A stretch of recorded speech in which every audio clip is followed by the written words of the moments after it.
ஜோதிகன் கேக்குதா பேசுறது? சார் நான் பேசுற கேக்குதா? ஓகே ஓ சார் கேக்குது. முதல்ல என்னமோ தெரியல கேக்குதா? ஓகே. எத்தனை 5 பேர் தானே? ஓ சார். ரசிகா, லக்ஷா, இளங்கனி, விதுஷா. இன்னைக்கு எங்களுக்கு பெருசா ஒண்ணும் இல்லை. மேபி ஒரு 10-15 மினிட்ஸோட முடிஞ்சிடும் கிளாஸ். ஆனா கடைசி ஒரு கொஞ்சம் ஸ்லைட் தான் இருக்கு, ஒரு 3-4 ஸ்லைட் தான். அப்ப அது பேசி முடிச்சுட்டு விட்டோம்னு சொன்னா அவங்களுக்கு அப்புறம் அவங்களோட வெளியே பார்க்கலாம். சரியா?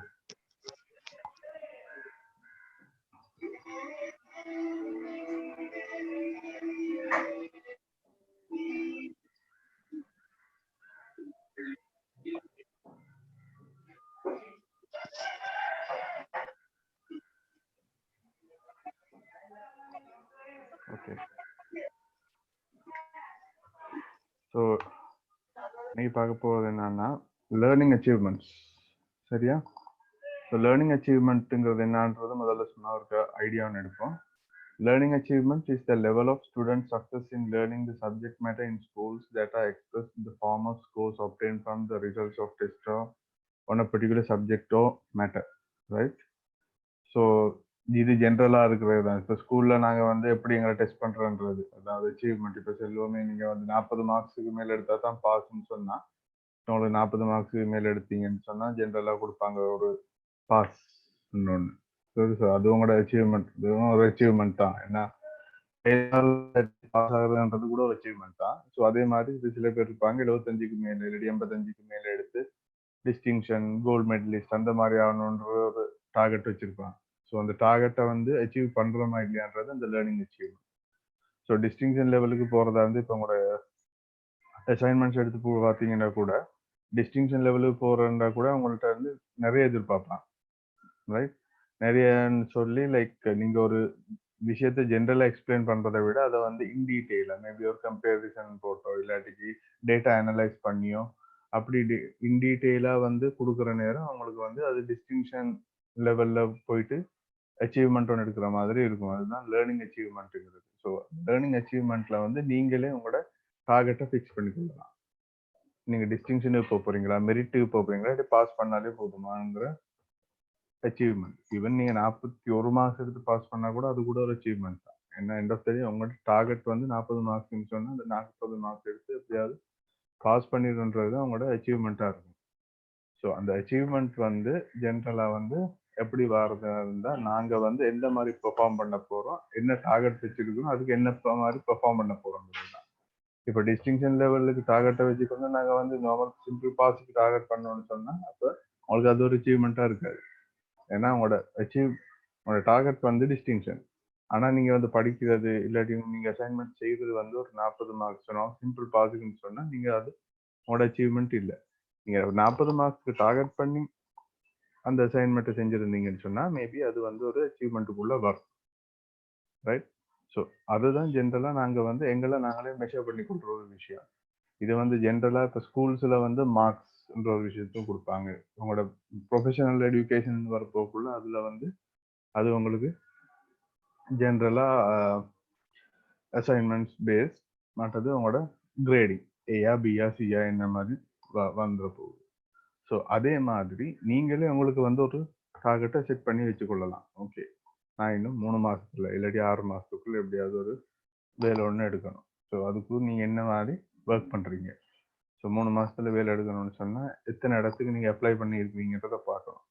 பார்த்துட்டு அங்கேருந்து ரெஸ்பான்ஸ் வந்துச்சா இல்லையா, ரைட்? ரெஸ்பான்ஸ் வந்துச்சா இல்லையாங்கிறதையும் பார்த்து நீங்கள் உங்களோட ரெடி பண்ணி கொடுக்கணும். சம்டைம்ஸ் சில இடங்களில் இன்டர்வியூ வரைக்கும் போவீங்க. சம்டைம்ஸ் இன்டர்வியூவில் நீங்கள் வந்து ஸ்கிப் ஆகலாம், ரைட்? ஸோ அதை தேடி பார்க்கலாம் என்ன ரீசனுக்காக ஸ்கிப் ஆனோன்னு சொல்லி அடுத்த லெவலில் நீங்கள் வந்து வேணால் அதை நல்லா பெர்ஃபார்ம் பண்ணலாம். ஸோ அப்படி ஒரு பிளான் ஒன்று வச்சுக்கலாம். ஓகே, என்னென்ன மாதிரி செய்கிறது. சம்டைம்ஸ் இன்டர்வியூக்கு கூப்பிடலாம். ஸோ அது பிரச்சனை இல்லை, கூப்பிடாம விட்டு அது உங்களோட பிரச்சனை இல்லை. பட் கூப்பிட்டு அப்படியும் உங்களுக்கு வந்து சரியாக இன்டர்வியூவை ஃபேஸ் பண்ணாமல் போனால் மேபி அதில் என்ன பிரச்சனை வந்துச்சுன்னு சம்டைம்ஸ் நீங்கள் பேசிகிட்டு இருக்கும்போது உங்களுக்கு தெரியும் எந்த ரீசனுக்காக நான் என்ன செலக்ட் பண்ணலன்றது. ஸோ அதே மிஸ்டேக்கை திரும்ப செய்யாமல் நீங்கள் வந்து என்ன செய்யலாம்னு சொன்னால் ஆட்டோமேட்டிக்காக நீங்கள் வந்து ஸ்லோலி விஷயத்தை படிச்சுக்கிட்டு அடுத்த இன்டர்வியூக்கு ரெடி ஆகும். சரி, இப்போ சில நேரம் நாங்கள் வந்து ஒரு 2 இன்டர்வியூ போனோன்னே செலக்ட் ஆனோன்னு டக்குன்னு சோர்ந்துருவோம். என்னடா இது வேலை கிடைக்கலையா. மேபி அடுத்தடுத்த இன்டர்வியூ போகிறதுக்கு முதல்ல யோசிக்கணும் எந்த இடத்துல பிழை விட்டோம், ஏன் செலக்ட் ஆகலை. சும்மா நீங்களே உங்களுக்கு ஒரு கேள்வி கேட்டு எங்கேயாவது ஒரு பேப்பரில் எழுதி வச்சுட்டு அதுக்கு பிறகு அதை எப்படி ஃபேஸ் பண்ணலான்னு சொல்லி நீங்களே ஒரு ப்ராக்டிஸ் பண்ணி பார்க்கலாம். ப்ராக்டிஸ் பண்ணி பார்த்துட்டீங்கன்னு சொன்னால் ஒரு லெவலோட உங்களுக்கு வந்து ஈஸியாக பிடிச்சிடலாம் அது. ரைட். ஸோ அதுதான் இந்த லேர்னிங் அச்சீவ்மெண்ட்டுங்கிறது. So internal factors effect learning achievement. ஜென்ரலாக இன்டர்னலான ஃபேக்டர்ஸ் என்னென்ன லேர்னிங் அச்சீவ்மெண்ட் வந்து எஃபெக்ட் ஆகும்ன்றது தான் இப்போ பார்க்க போகிறது. ஸோ முதலாவது வந்து ஹெல்த் ஃபேக்டர்ஸ். ஜென்ரலாக health.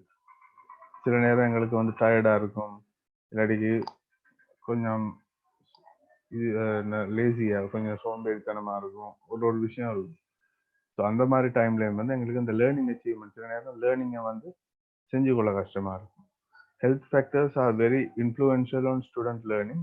If a person's health is disturbed or vibrant, easy to dizziness, drowsiness, if the circumstances are withered and less blood disorder or any disorder senses too. சரியா? So அதாவது என்ன மாதிரின்னு சொன்னால் like health factors general நீங்கள் tired ஆகுவீங்க, இல்லாட்டிக்கு உங்களுக்கு சரியாக ஒரு விஷயத்தை புரிஞ்சு கொள்ள இல்லாமல் இருக்கும், மேபி ப்ரெஷராக இருக்கும், ஒரு பிரச்சனை இருக்கும். சில நேரம் வேற ஒரு அசைன்மெண்ட்டை பாதியில் முடிச்சுட்டு கிளாஸுக்கு வந்திருப்பீங்க. ஸோ அந்த மாதிரி இருக்கிறவங்க அந்த பழைய அசைன்மெண்ட்டே மைண்டில் ஓடிட்டு இருக்கும். இந்த மாதிரி நிறைய விஷயம் இருக்குது. ஸோ அதுதான் ஜென்ரலாக ஹெல்த் ஃபேக்டர்ஸாக இருக்குது. ஸோ அதுக்கு தான் என்ன சொல்கிறது, எப்போவுமே அசைன்மெண்ட்ஸை டைமுக்கு ஸ்டார்ட் பண்ணணும். ஏன்னா டைமுக்கு ஸ்டார்ட் பண்ணி கொஞ்சம் கொஞ்சமாக செஞ்சுட்டு போனோம்னா நமக்கு வந்து எப்போவுமே அந்த ப்ரெஷர் இருக்காது. கடைசி நேரத்தில் செய்ய போகக்கூட தான் ப்ரெஷர் வரும் எங்களுக்கு. ஸோ அதனால் முடிஞ்ச வரைக்கும் அசைன்மெண்ட்ஸை வந்து கொடுத்த அன்னைக்கு வாசித்து ஒரு பிளானை போட்டுக்கோங்க. இந்த மாதிரி தான் என்னுடைய பிளான் போட்டு. ஸோ அந்த பிளான் படி நீங்கள் போகிறீங்கன்னு தெரிஞ்சுட்டியா உங்களுக்கு நம்பிக்கை வரும். ஓகே, நான் வந்து இந்த அசைன்மெண்ட்டை சரியான ட்ராக்கில் தான் போய்கிட்டு இருக்குது. ஸோ ப்ரெஷர் ஆக வேண்டிய அவசியம் எதுவும் இல்லை. ஸ்லோவாக நான் செஞ்சு இந்த டெட் லைனுக்குள்ளே நான் கொடுத்துடலாம்.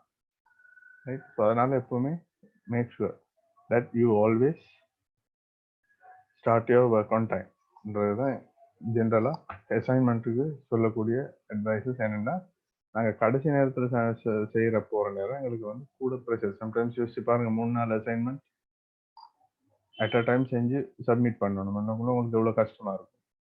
ஸோ அதனால் முடிஞ்ச அளவுக்கு எப்போவுமே அசைன்மெண்ட்ஸை வந்து ஸ்டார்ட்லேயே, அதாவது கொடுத்த உடனே அன்னைக்கு அட்லீஸ்ட் ஸ்டார்ட் பண்ணாட்டியும் பரவாயில்ல, அது ஒருக்கா 2-3 தடவை வாசிங்க. ஏன்னா வாசிக்கிற நேரம் தான் திரும்ப திரும்ப திரும்ப வாசிக்கிற நேரம் தான் ஒரு விஷயம் நமக்கு வழங்க ஸ்டார்ட் பண்ணும். ரைட். நல்ல ஒரு எக்ஸாம்பிள் உங்களுக்கு, அதாவது என்கிட்ட பிஸ்னஸ் எத்திக்ஸ் படிச்சிருப்பீங்க ஒரு சில பேர். ரைட். பிஸ்னஸ் எத்திக்ஸ் உங்களுக்கு ப்ராக்டிஸ் பண்ண உங்களுக்கு லெக்சர் பண்ணுறதுக்கு முதல்ல ரைட் நான் அந்த இருக்கிற தியரியெல்லாம் வாசிச்சு பார்க்க எனக்கு ஒன்றுமே வழங்கல. ரைட். பட் அதை திரும்ப திரும்ப திரும்ப திரும்ப வாசிக்க போயிட்டு தான் ஓரளவுக்கு ஐடியா வந்துச்சு. அதுக்கப்புறம் யூடியூப் வீடியோ பார்த்து அப்புறம் வேறு வேறு சைட்டில் போயிட்டு தேடி என்னன்னு பார்த்து அதுக்கப்புறம் தான் ஓரளவுக்கு ஐடியா கிடைச்சி அதுக்கப்புறம் ஸ்லைட்ஸ் வந்து செய்யக்கூடியதாக இருந்துச்சு. ஸோ எப்போவுமே டைமுக்கு ஸ்டார்ட் பண்ணிட்டோம்னா எங்களுக்கு வந்து நிறைய விஷயங்களை தேடுறதுக்கு ஈஸியாக இருக்கும். சரியா? லேட்டாக ஸ்டார்ட் பண்ணணும்னு சொன்னால் தேடுறதுக்கு டைம் இருக்காது. சரி, அதனால் எப்போவுமே அசைன்மெண்ட்டை வந்து எப்போவுமே டைமுக்கு ஸ்டார்ட் பண்ணுறது உங்களுக்கு பெஸ்ட் ஆப்ஷனாக இருக்கும். சம்டைம்ஸ் உங்களுக்கு டயர்டாக இருந்துச்சுன்னு சொன்னால் எப்போவுமே ஒரு ரெஸ்ட் எடுங்க. சம்டைம்ஸ் ப்ரெஷராக இருந்துச்சுன்னா, டயர்டாக இருந்துச்சுன்னா வேற எதுவுமே செய்ய வேணாம், அதை அப்படியே உரமாக்கி வச்சுட்டு போயிட்டு டிவி பார்க்குறேன்னா டிவி பார்க்கலாம், டீ குடிக்கணும்னா டீ குடிக்கலாம், எது வேணாலும் செய்யலாம். பட் அந்த ப்ரெஷரோடையோ டயர்டோடையோ எதுவும் செய்யாது. ஏன்னா நீங்கள் செய்கிறது வந்து நல்ல ஒரு அவுட்புட்டை கொடுக்காது. ரைட். நல்ல ஒரு அவுட்புட்டை கொடுக்காம இருக்கிற டைம்ல சரியாக வந்து உங்களுக்கு டஃப்பாக இருக்கும். சரியா? நீங்கள் வந்து கொஞ்சம் எப்படியாச்சும் முடிச்சா போதுங்கிற மைண்ட் செட் வந்துடும். ஸோ அதை முடிச்சதுக்கு பிறகு நமக்கே யோசிப்போம், சரியாக முடிச்சோமா பிள்ளையா முடிச்சோமான்னு கூட தெரியாது. பட் இது பிளான் பண்ணி முடிச்சுட்டு போனோம்னு சொன்னால் எங்களுக்கு ஒரு 100% சாட்டிஸ்ஃபேக்ஷன் ஒன்று இருக்கும். எப்படியாவது இதை முடிச்சிட்டோம்ன்ற ஒரு சாட்டிஸ்ஃபேக்ஷன் இருக்கும். அதுவே போதும் எங்களுக்கு. ரைட். ஸோ அசைன்மெண்ட்ஸ் இப்போதைக்கு எத்தனை அசைன்மெண்ட் இருக்குது உங்களுக்கு சப்மிட் பண்ணுறதுக்கு? 4-5 கிட்ட. ரசிகாட சவுண்ட் கொஞ்சம் வால்யூம் கொஞ்சம் குறைவா இருக்குது. கூட்டி தான் சார் வச்சிருக்கேன். கூட்டியா? ஓ லைட்டாக தான் கேட்குது கூட. சொல்லுங்க. சரி, ஓகே. இருக்கு சார் ஒரு 4 அசைன்மெண்ட் கிட்ட. 4 கூட.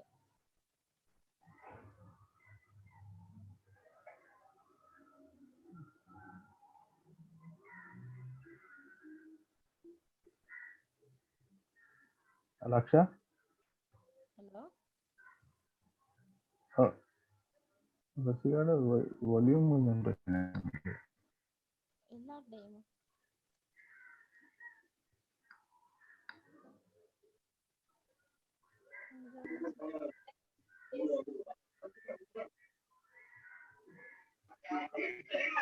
இதுவா ஓ சார், எத்தனை அசைன்மெண்ட் இப்போ கொடுக்குறது? எனக்கு 7 அசைன்மெண்ட் கிட்ட இருக்கு சார். 7 அசைன்மெண்ட். இப்போ கிராஜுவேஷன் இந்த செப்டம்பர் லாஸ்ட்ல. எப்போ எல்லாத்தையும் சப்மிட் பண்ண சொல்லி டைம் கொடுத்துருக்காங்க? செஞ்சுட்டு இருக்கேன். டெட்லைன் வந்து இப்போ ஃபைனல் இயர் ப்ரொஜெக்ட் தான் செய்யறோம். இப்போ அசைன்மெண்ட் அப்படியே தள்ளி வச்சாச்சு. ஓகே. ஃபைனல் ப்ரொஜெக்ட் செஞ்சது தான் அசைன்மெண்ட் செய்யணும். ஸோ எப்படியும் ஒரு 8ஆம் மாசத்துக்கிட்ட வரைக்கும் டெட்லைன் இருக்கும். எம்பிடிக்கு எப்படி தெரியல சார், அது நிசானந்த் தான் கேட்கணும். உங்களுக்கு டைம் எம்பிடி வந்து அவ்வளோ பெரிய டஃப்பாக இருக்காது உங்களுக்கு. ஏன்னா இது வந்து ஸ்டாண்டர்டாக இருக்கிற விஷயங்கள் தான். ஸோ உங்களுக்கு செய்யறது கஷ்டமா இருக்காது. பட் ரிசர்ச்சை முடிச்சுட்டு ஸ்டார்ட் பண்ண பாருங்க அசைன்மெண்ட். ஏன்னா அசைன்மெண்ட்டுக்கு தான் சரியான டைம் எடுக்கும் உங்களுக்கு. அவங்க டைம் காணுமா 7 அசைன்மெண்ட் செய்யறதுக்கு? செஞ்சிடலாம்.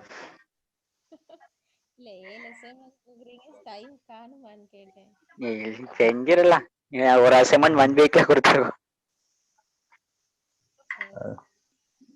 அட்லீஸ்ட் ஒரு அசைன்மெண்ட்டுக்கு 2-3 days ஆகுது போட்டா தான் கொஞ்சம். ஒரே நாள் செய்ய போனீங்கன்னா சம்டைம்ஸ் இல்ல சார், அது நல்ல எக்ஸ்பீரியன்ஸ் கொஞ்சம் இருக்குது. ஸோ நிறைய அசைன்மெண்ட் 1 வீக்ல கொடுத்துருக்கேன்.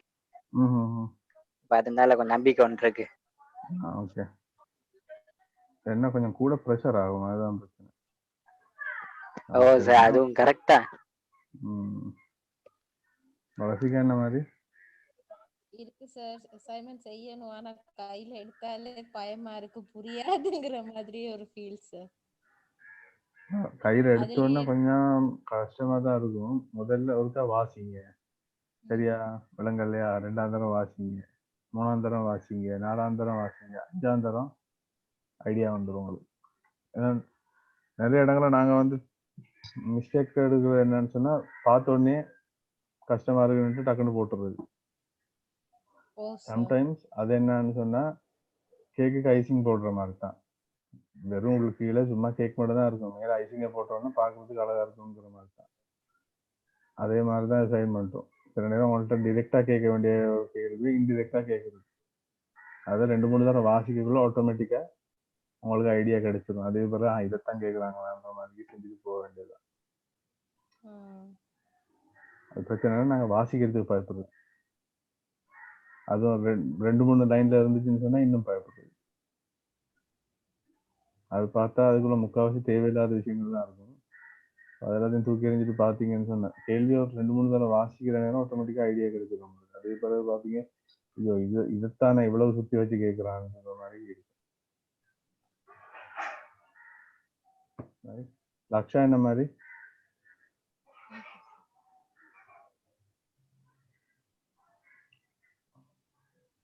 லக்ஷா சத்தத்தையே காணும்.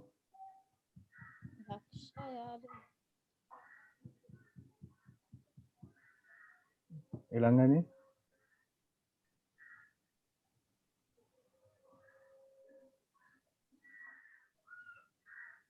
இளங்கனியும் காணும்.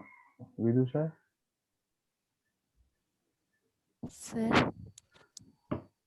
என்ன நடக்குது? விதுஷா என்ன எத்தனை அசைன்மெண்ட் இருக்கு சப்மிட் பண்ண? ஒரு 4 இருக்கு சார். ஓகே. இந்த வருஷம் கிராஜுவேஷன் போறீங்க?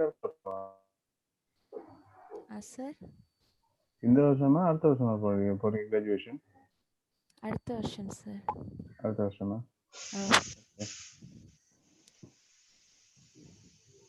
ஓகே தான்.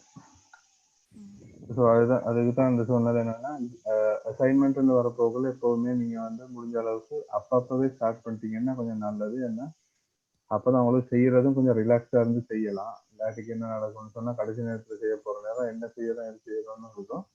மற்றது ஒரு சில இடங்கள்ல சொந்த எக்ஸ்பீரியன்ஸ் தான். சம்டைம்ஸ் கிராஜுவேஷன்ல போய் இருக்கிற நேரம் நாம சம்டைம்ஸ் ஒரு நார்மல் பாஸோ ஒன்று எடுத்திருப்போம். சம்டைம்ஸ் நம்ம பக்கத்துல இருக்கிற வந்து ஒரு மெரிட்ல பாஸ் பண்ணிருப்போம். அப்ப யோசிக்கிறது அநியாயம், கொஞ்சம் அசைன்மெண்ட் இன்னும் கொஞ்சம் நல்லா செஞ்சுதான் நாமளும் மெரிட்ல பாஸ் பண்ணிருக்கலாம். மெரிட்டுங்கிறது பெரிய அங்க ஒரு பெரிய விஷயம் இல்லை. மெரிட் பாஸ்ன்னு சொல்லி பெரிய வித்தியாசம். நீங்க கம்பெனிக்கு வேலைக்கு போனீங்கன்னா மெரிட்ல பாஸ் பண்ணீங்களா இல்லாட்டி நார்மல் பாஸ் ஆனு சொல்லி பார்க்கவே மாட்டான். சரி, அவன் பார்க்கறதும் உங்களோட ஆட்டிடியூடும் பிஹேவியரும் தான். ஸோ அப்படின்ட்டு இருக்கிற நேரத்துல வந்து லைக் உங்களுக்கு வந்து மெரிட்டாங்கிறது இஷ்யூ இல்லை. பட் மேபி ஒரு ட்ரை பண்ணியிருக்கலாமோன்ற ஒரு கில்ட்டியாக ஒரு ஃபீலிங் ஒன்று வரும். அது ஜென்ரலாக நடக்கிற எப்பன்னு சொன்னால் கிராஜுவேஷனுக்கு போயிருக்கோம். ஏன்னா கிராஜுவேஷனில் சம்டைம்ஸ் மெரிட் வேறையா பாஸ் வேறையா பிரித்து வச்சிருக்கோம். அது உண்மையா சார்? இப்ப படிச்சிருந்தா மட்டும் காணுங்கிற மாதிரி தான் பாக்குறாங்க. படிச்சிருந்தா மட்டும் காணும்னா அதான் கம்பெனியில வேலைக்கு எடுக்கிறேன்னு இப்போ நீங்க மெரிட்ல பாஸ் பண்ணீங்களா கோல்டு மெடலிஸ்டா ஒன்றும் பார்க்க மாட்டான். அவங்க பார்க்குற ஒரே விஷயம் என்னன்னா நீங்க வந்து வேலை செய்வீங்களா, ஆட்டிடியூட் இல்லாம வேலை செய்வீங்களாங்கிறதுதான் கேள்வி. அதை உங்களுக்கு செய்ய முடியும்னு சொன்னா உங்களுக்கு வேற எதுவுமே தேவையில்லை. அதுதான் கம்பெனிஸ் எதிர்பார்க்கறது இன்னைக்கு.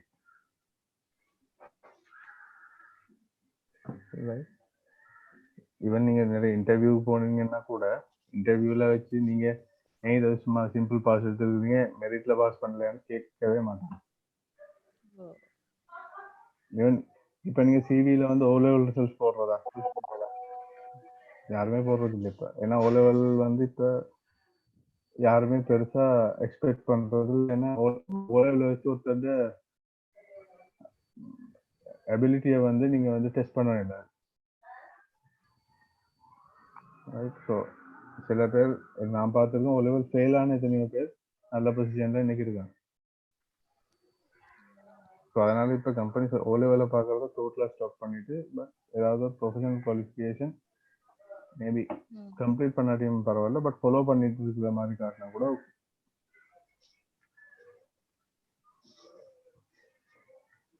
ரைட். ஸோ அடுத்தது வந்து disability. Disability is something that causes less good or less perfection of the body or bodies. This defects in the form of blind, partially blind, broken leg, broken arm, paralyzed and others. டிசேபிலிட்டினா sometimes நமக்கு வந்து learning செய்யறதும் கொஞ்சம் initial ஸ்டேஜில் கஷ்டமா இருக்கும். Right. இப்போ கால் உடஞ்சோ கை உடஞ்சோ இல்லாட்டிக்கு partially பிளைண்டோ இல்லாட்டி பேரலைஸ் ஆகிருக்கிற டைம்ல வந்து என்ன நடக்கும்னு சொன்னால் நமக்கு வந்து ஒரு சில விஷயங்கள் செய்ய இயலாது. பட் போக போக கொஞ்சம் பழகுற நேரம் ஆட்டோமேட்டிக்காக வந்து அந்த லேர்னிங் ப்ராசஸ்ன்றது என்றைக்குமே மாறாது. அது எப்படியுமே நாங்கள் லேர்னிங் வந்து செஞ்சுக்கிட்டே தான் இருப்போம். பட் சடனாக ஏதாவது நடந்த உடனே கொஞ்சம் நாளைக்கு நமக்கு வந்து மைண்ட் வந்து கொஞ்சம் ஸ்ட்ரெஸ்ஃபுல்லாக இருக்கும். நமக்கு வந்து ஐயோ எனக்கு இப்படி ஆயிடுச்சு, நீ எனக்கு இப்போ ஒன்றுமே செய்யலான்னு நினச்சிட்டு இருந்து ஒரு லெவலோட வரும் அவங்களுக்கு ஒரு கான்ஃபிடென்ட் இல்லை இதை ட்ரை பண்ணி பார்ப்போம்னா. ஸோ அப்படி நிறைய பேர் இருக்காங்க டிசேபிலிட்டியோட நிறைய விஷயம் படித்து நல்ல பொசிஷனுக்கு போனோம். ரைட். ரெண்டாயிரம் பார்த்துருப்பீங்க ஒரு மனுஷன் ஒருத்தருக்கு பாரு ஒரு கையும் இல்லை காலும் இல்லை. ரைட். ஒரு ஃபாரின் ஒருத்தன் பேர் ஞாபகம் இல்லை. பட் அவருக்கு இல்லாத டேலண்ட் இல்லை. என்ன ரீசன்? கைகால் இல்லாதது ஒரு விஷயமா எடுக்காம எப்படியாவது மூளைன்னு ஒரு விஷயம் இருக்குன்னு சொல்லி அதை வச்சு என்ன யூஸ் பண்ணி செய்யலான்றது தான் அவர் செஞ்சது. ஸோ அதை வச்சு இன்னைக்கு வேர்ல்டு வைஸ் ஃபேமஸாக இருக்கிறாங்க. ஸோ டிசேபிலிட்டிங்கிறது வந்து சம்டைம்ஸ் நாங்கள் வந்து யோசிப்போம் இனி ஒன்றுமே செய்யலான்னு. பட் டிசேபிலிட்டியை வச்சு எவ்வளவோ செய்யலாம். என்ன பிரச்சனை வரணும்னா நம்மளோட மைண்ட் வந்து என்ன சொல்லுதுங்கிறது தான் நாங்கள் யோசிக்கணும். மைண்ட் சொல்லும் ஓகே இனிமே ஒன்றும் செய்யல, அது பேசாம படுத்துக்கிட. பட் எங்களுக்கு இயலாது, ஏதாவது ஒன்று செஞ்சு ஆகணும். ஏன்னா இவ்வளவு காலம் ஓடுனது, திடீர்னு ஒரு விஷயம் நடந்துச்சுன்றதுக்காக வேண்டி நாங்கள் வந்து அவ்வளவு எங்களோட ட்ரீம்ஸ் எல்லாத்தையும் அப்படியே ஸ்டாப் பண்ணி வைக்கிறாரு. அடுத்த ஸ்டெப்புக்கு என்ன செய்யலாம், ஓகே கார் உடஞ்சி போச்சு ஒன்றும் பண்ணிடாது, என்ன செய்யலாம், இதை வேற எந்த மெத்தட்ல எனக்கு வந்து அச்சீவ் பண்ணலான்றது தான் தேடணுமே தவிர இனிமே ஒன்றுமே இயலான்னு சொல்லி விழுந்துட்டு வந்தோம்னா அவ்வளவுதான். அதுதான் உண்மையான டிசபிலிட்டி. ரைட். அடுத்தது பார்க்க போகிறது வந்து external factors, family factors. Family factors are very active role for students and can affect the family among others. How to educate parents, relations between family members, family circumstances, understanding parents, family economic circumstances, cultural background and atmosphere of home. So family பிரச்சனை இருக்கும், வீட்டில் சண்டை, இல்லாட்டிக்கு வீட்டில் கொஞ்சம் கஷ்டம், படிக்கிறதுக்கு கஷ்டம் அப்படின்னு. ஸோ அதை எப்படி உடச்சிக்கிட்டு எப்படி நாங்கள் வந்து லேர்னிங்கிறது நீங்கள் கிளாஸ் ரூமில் தான் படிக்கணுன்றது இல்லை, சம்டைம் நீங்கள் வேலைக்கு போகிற இடத்துல கூட படிச்சுக்கலாம். இப்போ சில பேர் பார்த்துருக்கீங்க ஃபேமிலி பேக்ரவுண்ட் சரியான மோசமாக இருக்கும், பட் வேலைக்கு போயிட்டு சம்பாதிச்சு அந்த காசுலேயே படித்து எப்படியாச்சும் இல்லை வந்தவங்களும் இருக்கலாம். ஸோ ஃபேமிலி ஃபேக்டர் சம்டைம்ஸ் எங்களை வந்து ஒரு சில விஷயங்களை செய்ய விடாமல் ஸ்ட்ரிக்டாக கண்ட்ரோல் பண்ணணும். ஸோ அதை வந்து எப்படி வேறு ஆப்ஷனை வச்சு உடைக்கலாங்கிறது தான் மெயினாக நாங்கள் வந்து ஃபோக்கஸ் பண்ண வேண்டிய விஷயம். அடுத்தது வந்து factor of school. Right, school factors may be the way teachers teach, ALA tools, curriculum, school time, the interaction of teachers and pupils, school discipline and educational media namely. So ஸ்கூலில் நாங்கள் என்ன மாதிரி படித்தோங்கிறது, ஸ்கூலில் என்ன விஷயம் படித்தோம், இல்லாட்டி கிளாஸில் என்ன விஷயம் படித்தோங்கிறதும் ஒரு விஷயமா இருக்கும். இப்போ கிளாஸில் நான் வந்து இப்போ நாங்கள் கிளாஸ் ரூமில் செய்யறது ஒரு ஈவெண்ட் வந்து ஒரு ஆக்டிவிட்டி என்னன்னு சொன்னால் ஒவ்வொரு வந்து அப்டேட் பண்ணுறது, அதாவது லிங்க்டின் ப்ரொஃபைலில் நீங்கள் ஏதாவது பார்த்த ஒரு அப்டேட் ஒன்று கொண்டாந்து எக்ஸ்பிளைன் பண்ணுறதுன்னு சொல்லி செஞ்சுருச்சுன்னா, பட் இந்த பிரச்சனையால் அது செய்ய கிடைக்கல. மேபி அடுத்த ஏதாவது மாடியூல் இருந்துச்சுன்னா பார்ப்போம். ஸோ கிளாஸ் ரூமில் படிக்கிற விஷயம் இப்போ லிங்க்டின் அப்டேட்டுங்கிறது வந்து நீங்கள் இப்போ எத்தனை பேர் லிங்க்டின் யூஸ் பண்ணுறது கண்டினியூஸாக? நானா இல்லை சார், ஃபோனில் மெமரி இல்லாதனால நான் அதை டவுன்லோட் பண்ணவே இல்லை. பட் நான் காத்திருக்க இளங்கனியும் மற்ற விதுஷா இளங்கனி எல்லாம் சில நேரம் நான் பார்ப்பேன், ஆக்டிவாக இருப்பான் இதில் லிங்க்டின்ல. ஆமாம் சார், லேப்டாப்ல டவுன்லோட் பண்ண சார். என்னது லேப்டாப்ல சரி, இல்லாட்டிக்கு ஃபோன்லேயே ஆப் இருக்குது, டவுன்லோட் பண்ணி வச்சுக்கலாம், உங்களை ரெஜிஸ்டர் பண்ணி வச்சுக்கலாம். ஓ சார், மெமரி இல்லை சார். ஏன்னா அதுக்கு கொஞ்சம் பழகினீங்கன்னா நல்லா உங்களுக்கு ப்ரொஃபஷனல் அப்டேட் எல்லாம் லேட்டஸ்டாக வரும், உங்களுக்கு அசைன்மெண்ட்டுக்கும் செய்யறதுக்கும் ஈஸியாக இருக்கும்.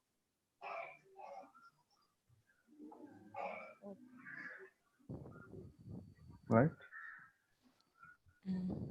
அசைன்மெண்ட்டுக்கு எப்படி சார் ஹெல்ப்ஃபுல்லாக இருக்கும்?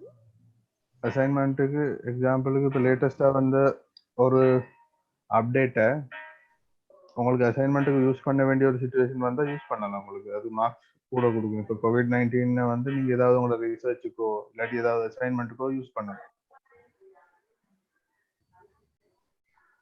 இப்போ எக்ஸாம்பிளுக்கு நேற்று ஒரு பேட்சுக்கு நான் கிளாஸ் எடுத்த நேரம் அதில் உங்களுக்கு என்னன்னா அன்பிளான் சேஞ்சுன்னு ஒரு டாபிக் இருக்கு.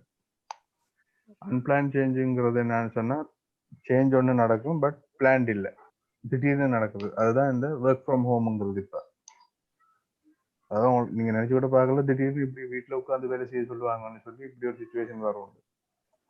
ஈவன் கம்பெனி கூட தெரியாது இந்த மாதிரி ஒரு சுச்சுவேஷன் வரும்னு சொல்லி. பட் அந்த ஆப்ஷனுக்கு போனது. ஸோ அந்த ஆப்ஷனுக்கு போனதில் என்ன நடந்துச்சுன்னா நிறைய பேருக்கு அந்த சேஞ்ச் பிடிக்கல. ஸோ அந்த சேஞ்ச் பிடிக்காம போனதில் என்ன நடந்துச்சுன்னா அதை யாருக்குமே அந்த சேஞ்சுக்கு அடாப்ட் ஆக டைம் எடுத்துது.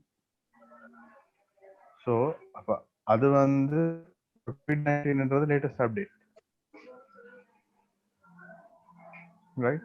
ஸோ அந்த COVID-19 அதாவது ஒர்க் ஃப்ரம் ஹோம்ங்கிறது வந்து ஒரு நெகட்டிவா வச்சிருக்கவங்களுக்கு பாசிட்டிவா ஆக்குறதுக்கு நிறைய அப்டேட் வந்து இந்த லிங்க்டின்ல வந்துச்சு, ரைட். ஸோ அப்படி ஏதாவது ஒரு டாபிக் ஒன்று உங்களுக்கு டாபிக்ல அசைன்மெண்ட்டோ இல்லாட்டி ப்ரொஜெக்டோ செய்ய வேண்டிய வந்துச்சுன்னு சொன்னா ஈஸியா உங்களுக்கு அந்த ரெஃபரன்ஸா ஈஸியா எடுத்துக்கலாம் லிங்க்டின்ல. ஏன்னா இப்ப நிறைய எவ்வளவோ அப்டேட் பாக்குறீங்க லிங்க்டின்ல COVID-19 பத்தி.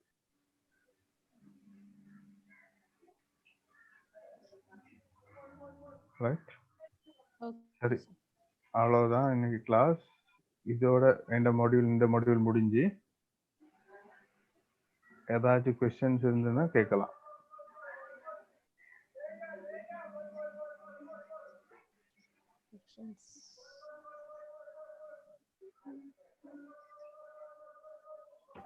சார் சொல்லுங்க இவன். அசைன்மெண்ட் வந்த பிறகு அசைன்மெண்ட் டிஸ்கஷன் பண்றதுக்கு ஒரு கிளாஸ் பண்ணி விட்டுலாமா சார்? ஓ இப்போ ஓகே. இப்போ நான் நிஷாந்த் கேட்குறேன். நான் கேட்கணும்னு கேட்கல. நான் இப்போ கேட்குறேன் நிஷாந்த் அசைன்மெண்ட் என்ன மாதிரி ஓகே சொன்னா நான் அவர்கிட்ட அதுக்கு டைம் எடுத்து மேபி அடுத்த சண்டே சரி போட்டோ அசைன்மெண்ட் ப்ரீஃபாக முடிச்சிடும். ஓகே ஓகே சரியா? ஓகே சரி. கிளாஸஸ் இப்போதைக்கு இந்த ஆன்லைன்ல செஞ்சதுனால கிளாஸஸ் வந்து ஒரு ப்ரொடக்டிவா இருந்திருக்காது. பட் ஏதாச்சும் கேட்கறதா இருந்தா பின்னாடி கேட்கலாம், பிரச்சனை இல்லை. ஸோ இப்போ கேட்கறதுனாலும் ஏதாச்சும் கேட்கலாம்.